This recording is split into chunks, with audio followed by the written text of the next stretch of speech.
All right, well, so this is the single plane open plenum inline carb intake for the FE intake adapter. It's fully machined. I've got the studs installed into it and it's ready to be built into a system. So looks like I better cut some gaskets for it so I can put it together. I'll get on that next.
And see how I did here on the fit up. I'll just try one gasket here on the intake manifold.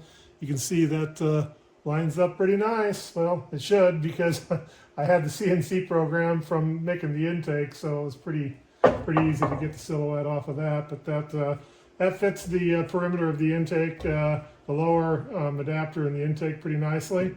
Let's see how the other ones line up. Here's the intake on the adapter. Let's have a look at the plenum gasket. Looks like it ought to fit. Yeah, you know it's going to fit. Alright, I got those studs in there. They were Loctited and double nutted to seat them on that. And then here's the plenum lid. Yeah. Looks like it fits on there pretty nice, except I think I like it this way better with the Ford emblem pointing forward. So we'll do it that way. And I guess the only thing left is, yeah, the carburetor gas. It's pretty nice with the studs because, you know, you can just drop them right on there and they're ready to go then after you drop them on there. And then I slide the carburetor on the top, but I'll put the nuts and bolts on here first, and we'll get her back together and maybe get one more look at it. I've got another thing to bring into the discussion. We'll put the carburetor on it and the air filter on it, and then there's a few more things that I'll discuss in the next clip. Stay tuned. Hello everyone, I'm back with you here, and I think that we've got this one finished up. I think I'll just take a couple of minutes here to show you the finishing touches that I put on to make this a turnkey system. So first thing let's have a look at is the air filter assembly.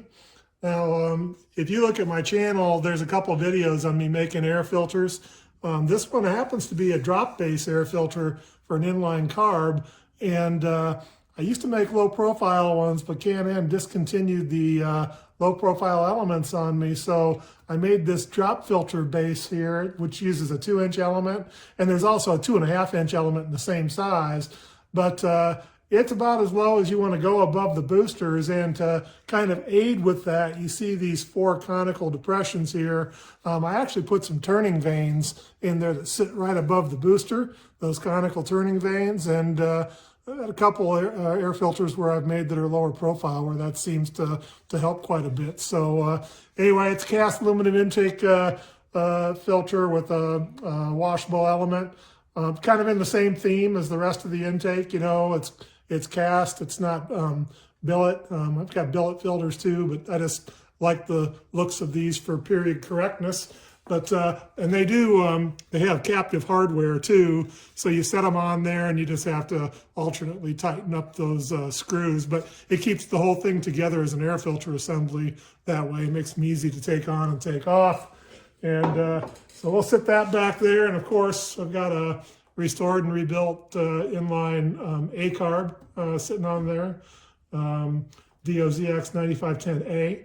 And let's take a look at a couple of the other things. I made this custom fuel log for it. You saw from the pictures, and I'll try to supplement this discussion here since the video can't really see very much of the detail in the close-up. So I'll give you some close-up pictures here afterwards. But Inline Carbs have an 1/8" port on each one of the 1/8" NPT port on each one of the fuel wells, and they're very convenient to plumb to. So I decided that I'd make this little fuel log here. It's very compact, and of course it's casting, as you'd seen, but it's got a -8 port here and two -6 ports here. And when I say port, I mean port fittings like this one here, and they seal with that O-ring. And I really like the port fittings so much better than O-ring fittings. You can put them in and you can put them finger tight and they seal, whereas you don't have all that thread sealer crap. And I always thought that NPT fittings were like driving a split and maul into a log, just a lot of stress. But I cast up a few of these, which is basically just a Y fitting, but it's got a ear on it, and that ear is actually to tie it off to one of the mounting studs, because if I didn't do that and left the ear off of it, this whole assembly, as well as whatever you plumb to this 1/2" AN fitting out here, would be hanging on that aluminum 1/8" NPT fitting, and that just kind of gave me the willies. I didn't like that, so I tied it off, drilled a hole through it and tied it off to the front carb stud.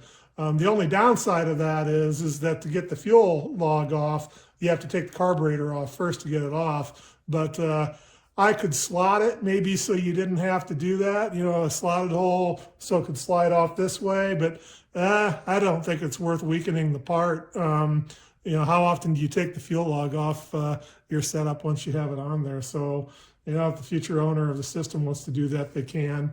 And but anyway, I did this one all with black Earl's fittings. Maybe a little bit more period correct might have been the blue, but I kind of like the black, and I did the black 12-point bolts to mount it to the intake adapter with heavy washers on there. But the fuel log then at least allows you to get all the plumbing done, and you got a good generous 1/2" size line to plumb to it. And I'm not crazy about braided stainless steel. I'd probably, if it was my own, I'd probably just assume have this be a fabric or just elastomer fuel line with crimp fittings on it. And I did manage to make this one without bleeding. I usually cut myself all up with the braided stainless lines on it, but it's good. And I was considering making a hard line and then turning on the lathe a slip fit O-ring fitting that the tube would be able to slide in and out of. Because with these being NPT fittings, you can't really control precisely where they land distance-wise. So, but anyway, I put some effort, into the fuel logs, and I'll probably make those available to my Inline Carb customers. But that's the fuel system on that. And then a couple of the other things you can't see, but you might remember underneath here, the plenum on the front and back, there's ports, vacuum ports on the bottom side of the plenum, and I just stuck one of these plugs in it for right now.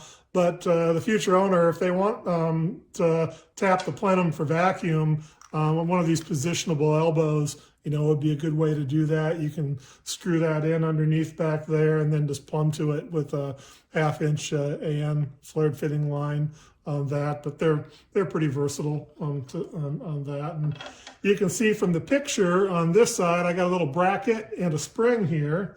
Maybe I can show you a little bit better here for the video's sake, but you can see maybe right down in there, or I'll put the picture up. There's a small bracket here and a return spring actually it's a redundant return spring for the accelerator linkage. And if I can horse this thing around,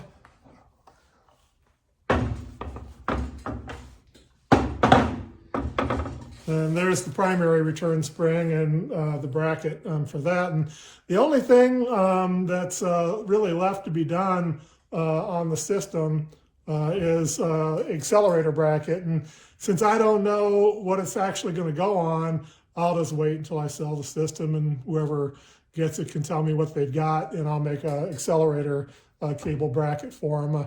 I do put these little spring-loaded ball detents on there.